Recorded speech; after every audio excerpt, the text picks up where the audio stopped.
Sobre el tema de contraste de hipótesis, hemos llegado hasta esta parte. Vamos a utilizar todos los conceptos de estadísticos descriptivos principalmente y el tema de probabilidades. Entonces, para poder hacer una introducción breve al contraste de hipótesis, lo que vamos a ver en este tema es el concepto, ¿no? Que es una hipótesis nula, alternativa, el concepto de nivel de significación, la significación, los errores que se cometen al aceptar o rechazar una hipótesis, eso dentro de lo principal en este tema. Una hipótesis es una idea sobre lo que está ocurriendo en una determinada realidad.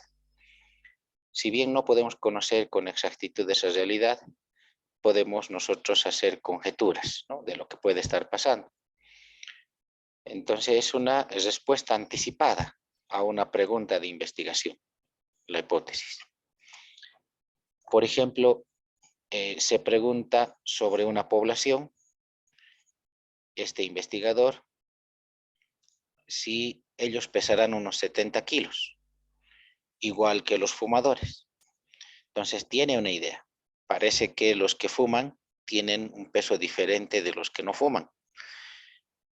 Entonces, él se pregunta, ¿no? ¿Pesará lo mismo? Y hace su investigación. Como son muchos, la población es mucha, entonces se elige una muestra, una porción representativa de la población. Esos conceptos ya lo hemos visto. Y realiza su medición. En promedio ha salido 85. Él esperaba que sea 70, o sea, que pesen lo mismo. Eso se llama hipótesis nula, ¿no? Que la población estudiada pese lo mismo que la otra población de comparación, fumadores versus no fumadores. Pesan 70. Esa es hipótesis nula. Pero ha salido 85. Existe una diferencia. Si esta diferencia es grande, se rechaza la hipótesis nula, de que pesan lo mismo. Y por tanto se acepta la hipótesis alternativa de que hay una diferencia de peso. Ahora, esta será una gran diferencia entre 70 y 85, no será una gran diferencia. Eso, ¿no?, es el tema en cuestión. Y para eso utilizamos ciertos estadísticos que nos permiten saber si es una gran diferencia o no. Entonces, ¿qué es una hipótesis? Como habíamos dicho, es una creencia, es una aseveración, una respuesta anticipada sobre los parámetros de una población. Este parámetro puede ser la media, como hace un momento hemos visto, el promedio de peso, puede ser la varianza, puede ser una tasa o una proporción. Entonces, por ejemplo, aquí, sobre un porcentaje, parece que existen enfermos. ¿Será el 5%? ¿Será más del 5%? ¿Menos del 5%? Pero ¿de dónde ha salido el 5%? Ahí entran las nociones de probabilidad, de su experiencia, noción bayesiana de probabilidad, o de los datos que tiene hasta el momento, ¿no?, de la experiencia. Es la noción frecuentista de probabilidad. Entonces, estas diferencias que se ven aquí, por ejemplo, aquí hay una población que en promedio tiene 75, y aquí tenemos otra población que en promedio tiene 70, existe una diferencia. Entre 70 y 75 existe una diferencia. Pero la diferencia será significativa como para decir, este grupo es muy diferente de este grupo. Entonces, para eso debemos, aquí hay una diferencia de 5 kilos, ¿verdad? ¿Será mucho 5 kilos? ¿Será poco 5 kilos? Entonces, para eso se utilizan las diferentes medidas de contraste de hipótesis, para hacer el contraste. Entonces, ¿cuándo se acepta que hay diferencias? Cuando sobrepasa cierto límite de confianza que se tiene para comparar con otro grupo. Por ejemplo, aquí tenemos un grupo, en promedio pesan 75, ¿no?, y el límite Aquí estaría más o menos el límite y justo cae en 70, y aquí otro límite justo cae en 80. Entonces el promedio es 75, pero el mínimo es 70 y el máximo es 80. ¿Cómo sé que ese es el límite? Porque si dibujamos una curva normal, encontramos este punto que se encuentra exactamente a 2 desviaciones típicas de la media. Habíamos indicado que esta es la media. A una desviación típica tenemos ese punto de inflexión donde la curva deja de ser convexa y se convierte en cóncava, ¿no? Esa distancia es de una desviación típica. Si nosotros abarcamos una distancia similar, nos alejamos de 2 desviaciones típicas y justo llegamos a ese punto crítico, ¿no? Enseguida vamos a ampliar ese concepto, pero existe un límite. Cuando está muy por debajo de ese límite, ¿no?, la observación hallada o muy por encima, recién podemos decir que existe una diferencia significativa. Entonces aquí ha salido un promedio de 70 y justo está en el límite, por tanto esto no es muy diferente de esto. Son diferentes, pero no muy diferentes, para hacer un contraste de hipótesis, ¿no? ¿Se pueden cometer errores? Claro que sí, existen errores de tipo 1 y errores de tipo 2 que al finalizar de esta charla lo vamos a conocer. Entonces, para identificar una hipótesis, existen dos tipos de hipótesis. La hipótesis nula, también conocida como H0, y la hipótesis alternativa, conocida como H1. H0 es la que contrastamos. Los datos pueden refutarla. No debería ser rechazada sin ninguna buena razón. Es aquella que nos dice que está igual, que no va a cambiar, ¿no? que después de la medición va a ser similar entre ambos grupos. No va a haber diferencia. Eso dice H0. En cambio, la hipótesis alternativa es la que niega H0, los datos pueden mostrar evidencia a favor y no debería ser aceptada sin una gran evidencia a favor, ¿no? Entonces, es aquella que dice que sí va a ser mejor, que va a cambiar, que no va a ser igual, ¿no?, que va a ser diferente. Esa es la hipótesis alternativa. En términos estadísticos, podría mencionarse como H0, término de 50%, y H1, diferente del 50%. A veces es difícil encontrar, ¿no?, cuál es cuál, pero aquel que le tiene un signo igual o menor igual o mayor igual que, generalmente es la hipótesis nula. En cambio, la hipótesis alternativa es diferente de, menor que o mayor que. Veamos algunos ejemplos.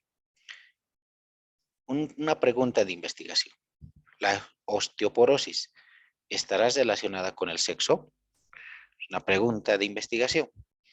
Entonces, ¿cómo se soluciona esto en términos de encontrar H0?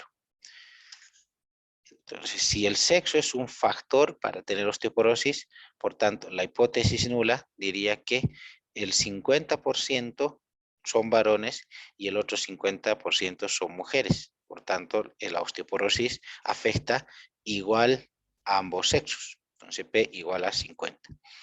Pero eso sería nuestra hipótesis nula. ¿Qué sería nuestra hipótesis alternativa? Pensamos que existe una asociación, una relación entre la osteoporosis y el sexo, y eso ya ha sido estudiado, ¿no? Ya tenemos datos sobre eso. Incluso vamos a ver esos datos de la osteoporosis en mujeres menopáusicas, ¿no? Entonces, lo opuesto sería decir que no, la osteoporosis es diferente, afecta un porcentaje diferente a algún sexo, no 50%. Eso sería la hipótesis alternativa.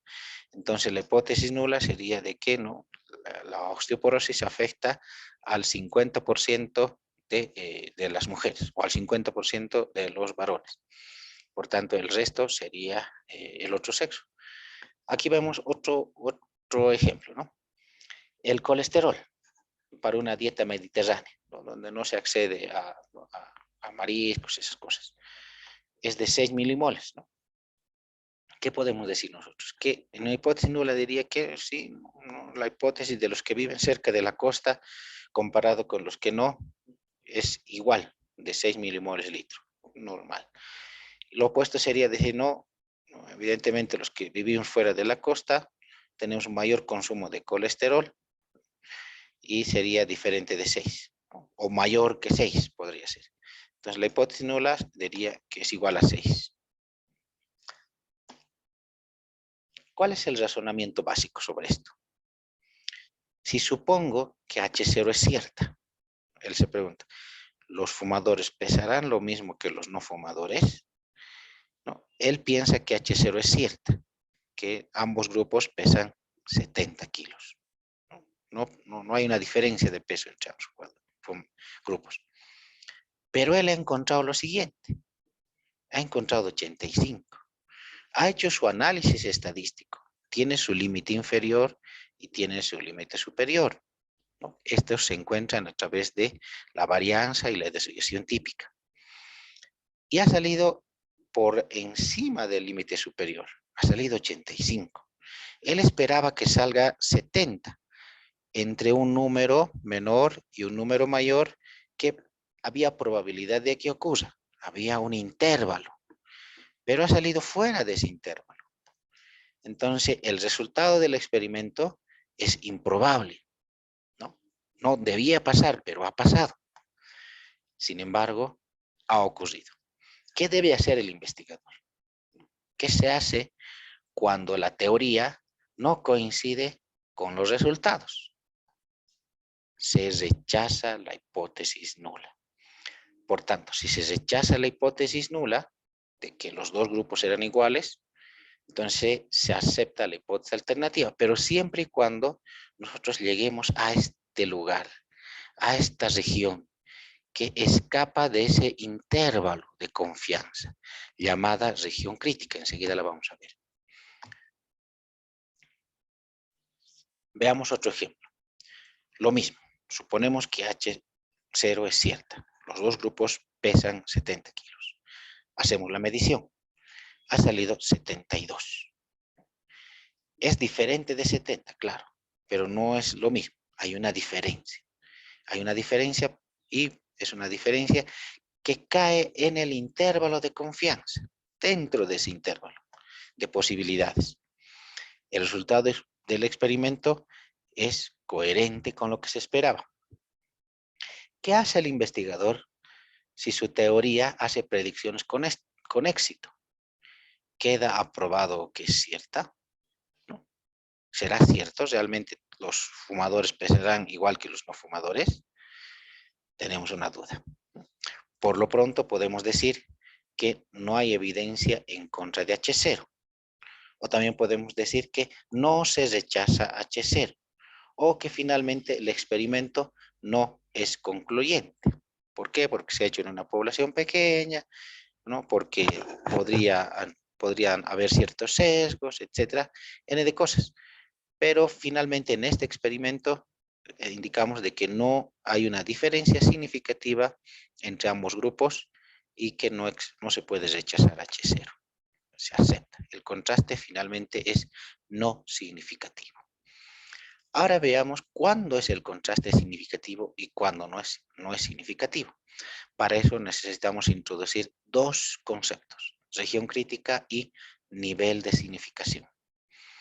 Si tenemos una distribución normal como esta, un promedio, en este ejemplo el promedio es 70, les había indicado de que si nos alejamos una desviación típica de la media, llegamos a este punto de inflexión, donde la curva deja de ser convexa o cóncava y se convierte en convexa, y ese punto resulta que está exactamente a una desviación típica de la media. Si nos alejamos dos desviaciones típicas de la media, se genera un intervalo hacia abajo y también puede generarse hacia arriba. Ese intervalo nos da a relucir una región, ¿no?, que va más allá del intervalo por arriba y también por abajo. A eso se llama región crítica. Esta región crítica tiene un valor. Ese valor es de 5%. Si esta distribución tiene el 100%, entonces esta región es del 5% y 5%, cuando es unilateral. Pero cuando tomamos en cuenta las dos colas, entonces aquí estaría 2.5 y aquí 2.5. Y lo que hay en medio es el 95%. A eso se denomina área de no rechazo, o también conocido como intervalo de confianza, el área de no rechazo, el intervalo de confianza. Entonces, la región crítica son valores improbables, son muy bajos o muy altos, ¿no? Es conocido antes de realizar el experimento y el nivel de significación es este número, que está en relación a la región crítica. Se llama alfa. Puede ser un número pequeño, del 1%, 5%, máximo 10%. Esta es la regla de juego, fijada de antemano por el investigador. Es la probabilidad de rechazar H0 cuando esta es cierta. Es la probabilidad de error de tipo 1, ¿no? Entonces, también se conoce popularmente como error, ¿no? El error humano, la probabilidad de error, de fallar. Entonces, ¿qué tamaño es esa probabilidad de error? Mientras más pequeña, mejor. Entonces, 5%. Estudios de 2 estrellas, 5%. Estudios de 3 estrellas, 1%, ¿no? Entonces, son los conceptos. Les decía, cuando el contraste es unilateral, a ambos lados se distribuye ese 5%. Pero a veces no tenemos un contraste bilateral, tenemos un contraste unilateral. Es decir, pensamos que pesa menos. Entonces, de otro lado nos interesa. Entonces, unilateral. O pensamos que pesan más. Entonces, solo un lado nos interesa. Cuando no sabemos si pesan menos o pesan más, entonces utilizamos el contraste bilateral. Casi siempre en la investigación nos decantamos por un lado. Otro concepto, y este es el concepto más importante del contraste de hipótesis, se refiere a la significación, conocida también como p-valor. Vamos a abocarnos a este sector, a la región crítica, conocido como alfa, ya dijimos, ¿no? Alfa o nivel de significación. Una vez que nosotros hemos elegido el alfa, puede ser de 5%, entonces sabemos que del final hasta este lugar es el 5%, y el restante 95% es el intervalo de confianza, ¿no? Es el área de no rechazo. Cuando ocurre un experimento, ha salido 72, ha caído dentro del área de no rechazo, ¿cuál es el valor de P? Entonces, el P-valor lo halla el computador, ¿no? Es aquel valor que toma en cuenta desde el final hasta chocar, hasta llegar al resultado del experimento. Claro que el resultado del experimento aquí ha salido promedio de 72, pero el valor de P en porcentaje sería desde aquí hasta el final, ¿no? Extraído eso, vamos a verlo. Los hemos extraído ahí arriba. Entonces, este sería el tamaño, entre comillas, tamaño de P, ¿no? El valor de P. Y este es el valor de alfa. Hemos dicho que el valor de alfa generalmente es del 5%. Si esto es alfa, entonces P es más grande que alfa, evidentemente. Va a tener un valor en los resultados estadísticos, la significación o P-valor va a ser más del 5%. Entonces, ¿qué ocurre? Cuando el valor de P, ¿no? Cuando el valor de P es mayor que el alfa, cuando P es mayor que alfa, el contraste es no significativo. No existe diferencia significativa. Es igual, no ha cambiado. Este grupo pesa igual que el otro, ¿no? ¿Por qué? Porque ha caído justo en el área de no rechazo, está dentro del intervalo de confianza del 95%, no ha llegado a la región crítica, no es menor que alfa, P es mayor que alfa. Entonces, a eso se llama contraste no significativo. Veamos otro resultado. Ha salido 85. Y nuestro contraste era, ¿no? Hipótesis nula, pesan lo mismo, 70. Hipótesis alternativa, no. Los fumadores pesan más que 70 kilos, más que los no fumadores. Y hemos sacado 85. Hay una diferencia entre 70 y 85. No podemos decir que la diferencia es significativa hasta no tener el p-valor. Y aquí está el p-valor. Este es ese p-valor. Desde el final hasta este. Si tomamos en cuenta que alfa es 5%, P es evidentemente menor que ese 5%. Alfa es mayor y P es menor. Entonces, el contraste se llama estadísticamente significativo, cuando P es menor que alfa. Entonces, esto es lo más importante del análisis de contraste de hipótesis, ¿no? Es decir, el resultado del experimento es diferente a lo que se esperaba a priori, ¿no? Entonces, resumiendo, alfa es un número pequeño que se elige al empezar el experimento. Conocido alfa, sabemos qué tamaño es la región crítica. En cambio, P es conocido después de realizar el experimento. Cuando tenemos el resultado, recién podemos conocer el valor P, llamado también significación. Entonces, el criterio de rechazo. Contraste significativo cuando P es menor que alfa. Eso es lo importante. Entonces, en los trabajos de investigación, en la parte metodológica, se dice, ¿no? La significación, el nivel de significación, así, el alfa es menor que 5%.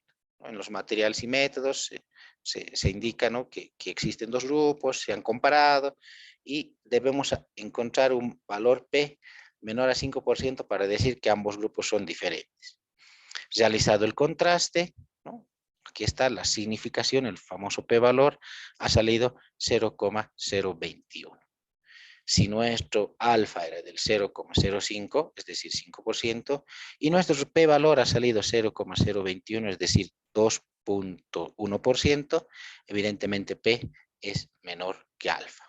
Entonces el contraste es significativo. La diferencia entre un grupo y otro es significativo. ¿Y a qué se debe esa diferencia? Seguramente al análisis o al tratamiento implementado por el investigador. No vamos a hacer este ejemplo de la moneda.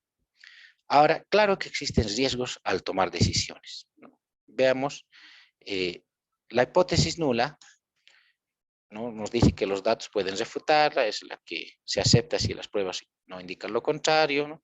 Rechazarla por error tiene graves consecuencias, pero en la hipótesis alternativa no debería ser aceptada sino una gran evidencia a favor. Hagamos este ejemplo. Estamos frente a un juez, tenemos un acusado, ¿no? y un acusador. El acusador es el investigador. El acusado es el experimento y el juez es el que determina si es cierto o falso, ¿no? Entonces, tenemos un caso de un delito. ¿Qué diría la hipótesis nula respecto de ese delito? El acusado es inocente. ¿Qué diría la hipótesis alternativa? El acusado es culpable. Entonces, la hipótesis nula es aquella que dice que es igual, que no ha pasado nada, que no hay un cambio, que es inocente. En cambio, la hipótesis alternativa es que es diferente, que ha mejorado, que ha cambiado, que es culpable, ¿no? Entonces, nosotros lo que debemos hacer,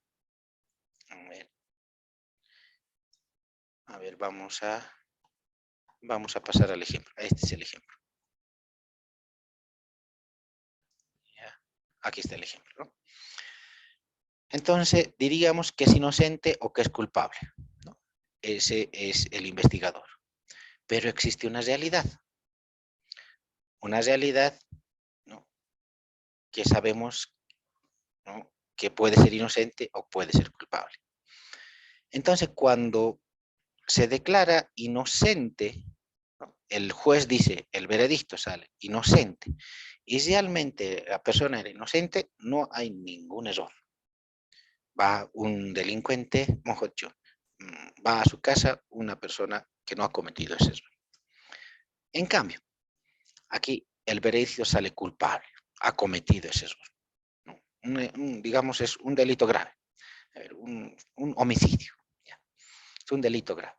Entonces, y realmente él había cometido ese delito, entonces no se comete ningún error, va un delincuente a la cárcel. Pero aquí puede haber un error. Hay dos posibilidades de error. El primer error de tipo 1. El juez dice culpable, vaya a la cárcel. Pero realmente él no había cometido ese error, se ha cometido un error con él, ¿no? Y está pagando las deudas de otro. Entonces, un inocente en la cárcel. Y aquí otro error grave, también es muy grave. El investigador el juez dice inocente, vaya a su casa.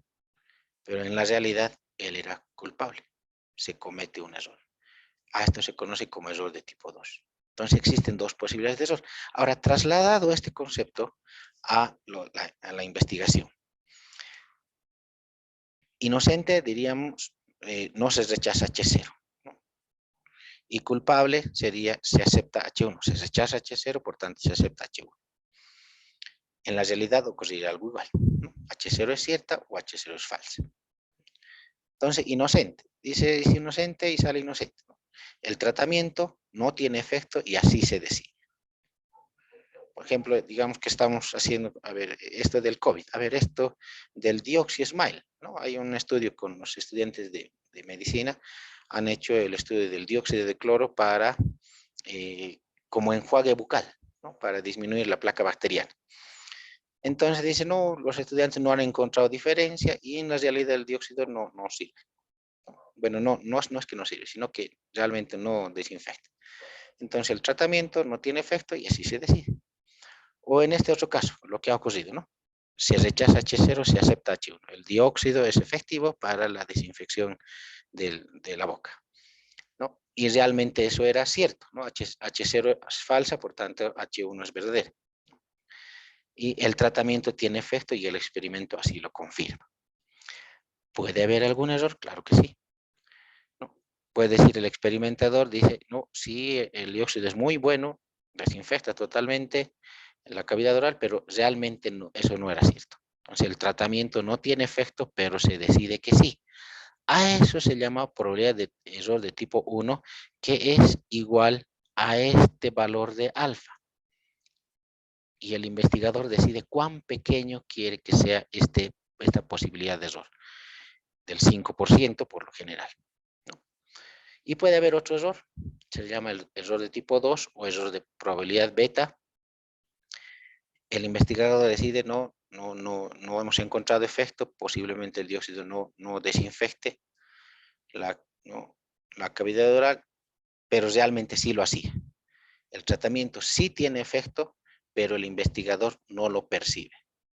A eso se llama error de tipo 2 o probabilidad beta, que tiene que ver con el tamaño de la muestra. Cuanto más grande sea la muestra, menor es la probabilidad beta. Entonces, finalizando, no se puede tener todo, claro que sí. Cuando aumenta alfa, también disminuye beta. Y cuando viceversa. Entonces, no se puede ambos disminuir hasta el 0, no se puede. Siempre uno va a ser afectado. En conclusión, las hipótesis no se plantean después de observar los datos, se plantean antes.